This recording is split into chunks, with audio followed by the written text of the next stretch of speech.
ಪ್ರಣಮಾಮಿ ಶಂಕರ ಸದಾಶಿವ ಸಮಾರಂಭಂ ಶಂಕರಾಚಾರ್ಯ ಮಧ್ಯಮಾಂ ಅಸ್ಮದಾಚಾರ್ಯ ಪರ್ಯಂತಂ ವಂದೇ ಗುರು ಪರಂಪರಾ ಶ್ರುತಿ ಸ್ಮೃತಿ ಪುರಾಣಾನಾಂ ಆಲಯಂ ಕರುಣಾಲಯಂ ನಮಾಮಿ ಭಗವತ್ಪಾದಂ ಶಂಕರಂ ಲೋಕಶಂಕರಂ.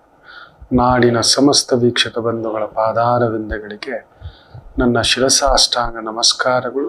ಕೆಲವು ಸಂಖ್ಯೆಗಳಲ್ಲಿ ಹುಟ್ಟಿದವರಿಗೆ ಬಹು ವಿಶೇಷವಾದಂತಹ ಅತೀಂದ್ರಿಯ ಶಕ್ತಿಗಳಿರ್ತವೆ. ಹೌದು, ಕೆಲವು ರಾಶಿ, ಕೆಲವು ನಕ್ಷತ್ರ, ಕೆಲವು ಸಂಖ್ಯೆಗಳು.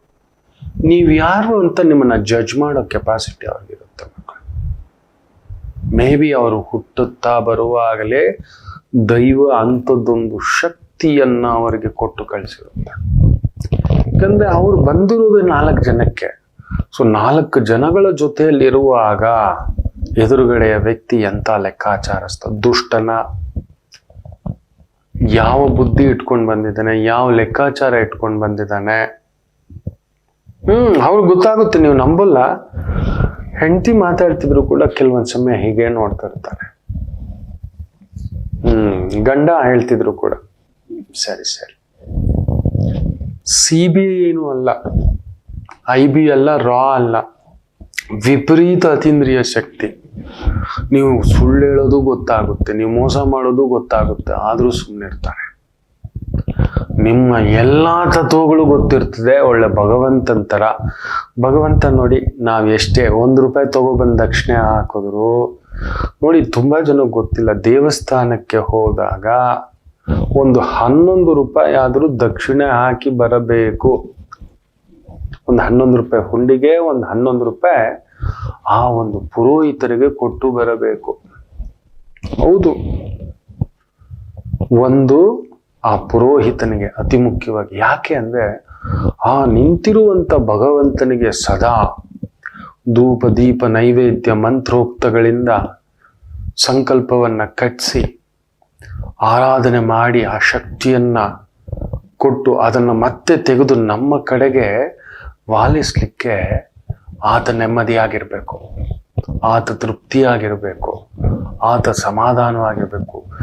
ಯಾವಾಗ ಆ ಒಂದು ಪುರೋಹಿತ ನೆಮ್ಮದಿ ಇಲ್ಲ, ತೃಪ್ತಿ ಇಲ್ಲ, ಸಮಾಧಾನವ ಇಲ್ಲ, ಪುರದ ಹಿತವೇ ಅಹಿತವಾಗಿ ಬಿಡುತ್ತೆ. ಇಡೀ ಊರಿಗೂರೇ ನೋವು ತಿನ್ನುತ್ತೆ. ಆ ಒಂದು ಆಗಮಶಾಸ್ತ್ರ ಪ್ರಕಾರ ಪುರೋಹಿತನನ್ನ ನಿಂದಿಸೋದು. ಹೌದು, ನಾನು ನೋಡಿದ್ದಾನೆ, ಕಣ್ಣಾರೆ ನೋಡಿದ್ದಾನೆ. ಒಬ್ಬ ವ್ಯಕ್ತಿಗೆ ಆ ದೇವಸ್ಥಾನದ ಪುರೋಹಿತರನ್ನ ಕಂಡ್ರೆ ಆಗಲ್ಲ.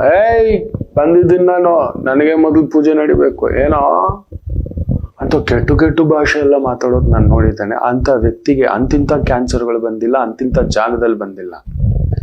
ಆ ಮನೆತನ ದುಡ್ಡಿರ್ಬೋದು, ಕೊಟ್ಟಿರೋ ಏಟು ಗುರುಶಾಪ ಅಂತಿಂತದ್ದಲ್ಲ.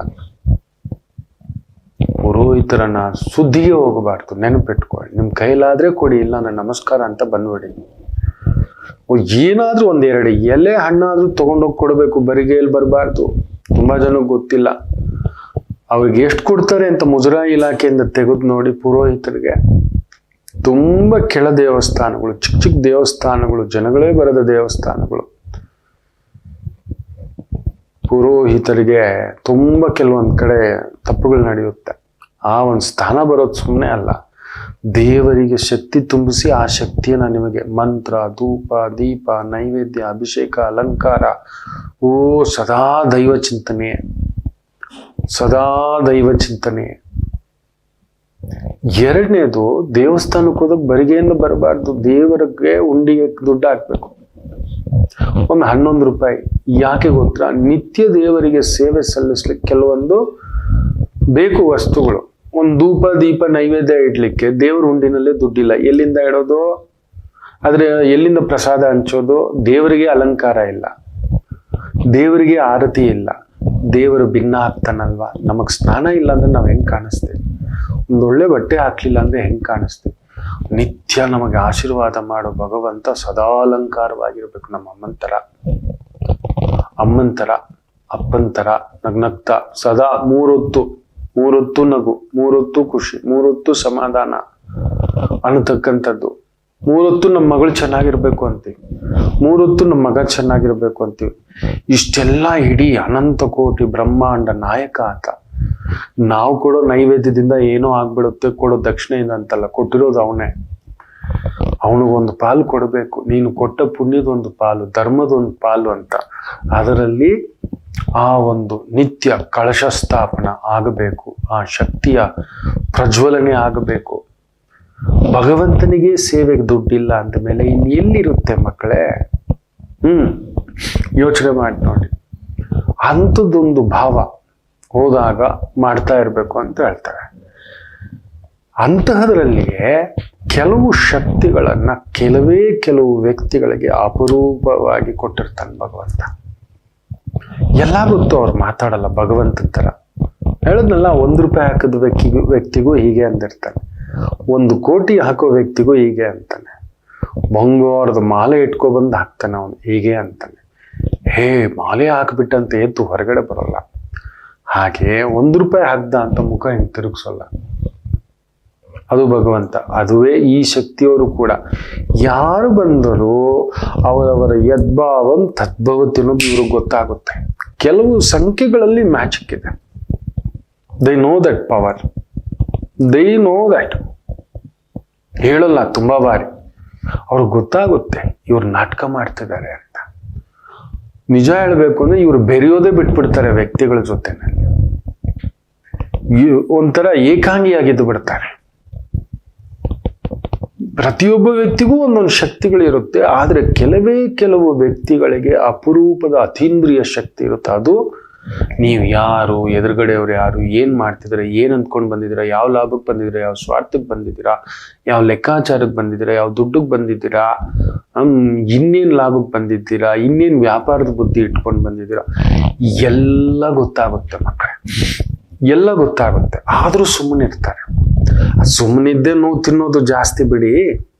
ಅಂತ ಅಪರೂಪ ನಕ್ಷತ್ರ ರಾಶಿಗಳ ಸಂಗಮದಲ್ಲಿ ಒಂದು ಸಂಖ್ಯೆ ಇದೆ. ತುಂಬಾ ಸಂಖ್ಯೆಗಳು ಇದರಲ್ಲಿ ಬರ್ತಾರೆ. ಅದರಲ್ಲಿ ನಾನು ತುಂಬಾ ಅಬ್ಸರ್ವೇಷನ್ ಮಾಡಿದ್ದಾನೆ. The beauty of 28. 28ನೇ ತಾರೀಕು ಏನಾದ್ರೂ ನೀವು ಹುಟ್ಟಿದ್ರೆ ನಿಮಗೆ ಎದುರುಗಡೆ ಅವ್ರು ಮಾಡೋದೆಲ್ಲ ಗೊತ್ತಾಗ್ತಿರುತ್ತೆ. ಆದ್ರೂ ಸುಮ್ಮನೆ ಇರ್ತೀರ. ಅವನೊಂದು ಭಾವಕ್ಕೆ ಏನಕ್ಕೆ ಬಂದಿದ್ದಾನೆ, ಏನಕ್ಕೆ ಬಂದಿದ್ದಾನೆ ಗೊತ್ತು. ಅವ್ನು ಮೋಸ ಮಾಡ್ತಿದ್ರು ಸುಮ್ಮನೆ ಇರ್ತೀರಿ ಒಳಗಡೆನೆ. ಆಯ್ತು ಹೋಗ, ಯಾರೋ ಅಪರೂಪ ಹೇಳ್ಬಿಡ್ತಾರೆ ಏ ಅಂತ. ಇಲ್ಲ, ನೀವು ದೂರ ಗಮನಿಸ್ಬಿಡ್ತೀರಿ, ಆ ವ್ಯಕ್ತಿಯಿಂದ ದೂರ ಬಂದ್ಬಿಡ್ತೀರಿ. ಹತ್ರಕ್ಕೆ ನಿಂತ್ಕೊಳ್ಳಲ್ಲ, ಹತ್ರಕ್ಕೆ ಬರೋಲ್ಲ, ಹತ್ರಕ್ಕೆ ಸೇರಲ್ಲ. ಈ ತರದ ಭಾವ ಆಗ್ತಕ್ಕಂಥದ್ದಾಗುತ್ತೆ. 28ನೇ ತಾರೀಕು ಏನಾದ್ರೂ ನೀವು ಹುಟ್ಟಿದ್ರೆ, ನಿಮ್ಮ ಜನನ ತಾರೀಕು ಆಗಿದ್ರೆ, ನಿಮಗೊಂದು ಇಂಥದೊಂದು ಅತ್ಯದ್ಭುತವಾಗಿರ್ತಕ್ಕಂಥ ಶಕ್ತಿ. ಆ ವ್ಯಕ್ತಿಯ ಲೆಕ್ಕಾಚಾರ ಸ್ವಾರ್ಥಿಗಳ, ನಿಸ್ವಾರ್ಥಿಗಳ, ಯಾಕೆ ಅಂತ ನನಗೂ ಗೊತ್ತಿಲ್ಲ. ನನ್ನ ತೀರಾ ರಿಸರ್ಚ್ನ ಈ ಒಂದು ಭಾವ ನೋಡಿದಾನೆ. They catches things like this. Catches. ಅಪ್ಪ ಏನು, ಅಮ್ಮ ಏನು, ಅಕ್ಕ ಏನು, ತಂಗಿ ಏನು, ಗಾಬರಿ. ನನ್ನ ತುಂಬಾ ಅತ್ಯಾತ್ಮೀಯ ಒಂದು 5 ಜನ ಇದ್ದಾರೆ. ಅದರಲ್ಲಿ ಈ ಡೇಟ್ಸ್ಗಳಲ್ಲಿ ಒಂದು 50-60 ಜನ ಇದ್ದಾರೆ. ಅದರಲ್ಲಿ ಒಂದು 4 ಜನ 28ಅಲ್ಲಿ ಹುಟ್ಟಿರೋನ ನೋಡಿದ್ದಾರೆ. ಹೇಳ್ತಾ ಇರ್ತಾರೆ ಅವಾಗ ನಮ್ಮ ಅಕ್ಕ ಹಿಂಗ್ ದಿಢೀರಂತ ಹಿಂಗ್ ಅಂದಿದ ತಕ್ಷಣ ಗಾಬರಿ ಆಗುತ್ತೆ ಗುರುಗಳೇ. ನನ್ನ ಹೆಂಡತಿ ಸಡನ್ ಆಗಿ ಹಿಂಗ್ ಅಂತಾಳೆ, ನಮ್ ಗಂಡ ಹಿಂಗ್ ಸಡನ್ ಆಗಿ ಹಿಂಗ್ ಅಂದಿದ ತಕ್ಷಣ ತೀರಾ ಗಾಬರಿ ಆಗುತ್ತೆ. ಯಾಕೋ ನಾಟಕ ಮಾಡ್ತಿದ್ದಾರೆ ಅಂತ ಹೇಳ್ಬಿಟ್ಟು. ಯಾಕೆ ಹೆಂಗೆ ಅಂದ್ರೆ, ಇಲ್ಲ ಹಿಂಗಿರ್ಲಿಲ್ಲ, ಈ ಕೆಲಸ ಆಗುವಾಗ ಈ ತರ ಮಾಡ್ಕೊಳ್ಳೋವಾಗ ಈ ತರ, ಅವ್ರ ಕೆಲಸ ಆಗಿದ ಮೇಲೆ ಈ ತರ ಎತ್ತಿಟ್ಟಿರೋದು ತುಂಬಾ ಚೆನ್ನಾಗಿ ನೋಡಿದ್ದೇವೆ ಗುರುಗಳೇ ಅಂತ. ಸತ್ಯವೇ, ನಾನು ಅಬ್ಸರ್ವ್ ಮಾಡಿದ್ದೇನೆ. ನಾನು ಕೆಲವು ಸಂಖ್ಯೆಗಳ ಪ್ರಭಾವದಲ್ಲೇ ಹುಟ್ಟಿದ್ದೇನೆ, ಇಲ್ಲ ಅಂತಲ್ಲ. ಕೆಲವು ನಕ್ಷತ್ರಗಳ ಪ್ರಭಾವ ಇಲ್ಲ ಅಂದ್ರೆ, ನೀವ್ ಯಾರು, ಎಲ್ಲಿಂದ ಬಂದ್ರಿ, ಏನ್ ಮಾಡಿದ್ರಿ, ಏನ್ ಮಾಡಕ್ ಹೋಗ್ತೀರಿ, ಏನ್ ಮಾಡಬಲ್ಲಿರಿ ಅನ್ನೋದನ್ನ ತಿಳ್ಕೋಬೇಕು ಅಂದ್ರೆ ಒಂದು ಸಣ್ಣ ಅತೀಂದ್ರಿಯ ಶಕ್ತಿ ಇಲ್ಲದೆ ಹೇಳಲಾಗುವುದಿಲ್ಲ. ಒಳ್ಳೆದೇ ಹುಡುಕ್ಬೇಕು, ಒಳ್ಳೆದೇ ಹುಡುಕ್ತಿರ್ತೇನೆ. ಇಂಥದ್ದು ಮಾಡ್ಲಿಕ್ಕೆ ಹೋಗ್ತಿದ್ದೀರಿ, ಬೇಡ, ಇಷ್ಟೇ. ನನ್ನ ಬಗ್ಗೆ ನೀವೇನ್ ಅನ್ಕೊಂಡ್ರಿ ಅಂತ ಬರಲ್ಲ. ನೀವೇನು ಮಾಡಬಲ್ಲಿರಿ ಅಂತ ಅದನ್ನ ನಾನು ಪ್ರಾಕ್ಟೀಸ್ ಮಾಡಿ ಇಟ್ಕೊಂಡ್ಬಿಟ್ಟಿದ್ದೇನೆ. ನೀವು ಕೂಡ 28ಅಲ್ಲಿ ಹುಟ್ಟಿದ್ದೀರಾ, ಹೌದೋ ಅಲ್ವೋ? ಎಷ್ಟು ಜನ ಕಮೆಂಟ್ಸ್ ಹಾಕ್ತೀರಿ, ನಾನು ಕಾಯ್ತಿರ್ತೇನೆ. ಯಾರ್ಯಾರು ಹುಟ್ಟಿದ್ದೀರಿ ನಿಮಗೇ ಗೊತ್ತಿಲ್ಲದೆ, ಕೆಲವರಿಗೆ ಯಾವುದೋ ಸಂಖ್ಯೆಯಲ್ಲಿ ಹುಟ್ಟಿರ್ಬೋದು, ನೀವು ನಿಮ್ಮ ಸಂಖ್ಯೆ ಹಾಕ್ಬಿಟ್ಟು ಕಮೆಂಟ್ ಕೊಡಿ. ನಾನು ಅದನ್ನ ಇನ್ನು ಮುಂದಿನ ದಿನಗಳಲ್ಲಿ ಇನ್ನಷ್ಟು ಬಿಡಿಸಿ ಹೇಳ್ತೇನೆ. ಮುಂದಾಗುವುದನ್ನು ಹೇಳುವ ಶಕ್ತಿಯು 28ರಲ್ಲಿ ಹುಟ್ಟಿದವ್ರಿಗಿರುತ್ತೆ.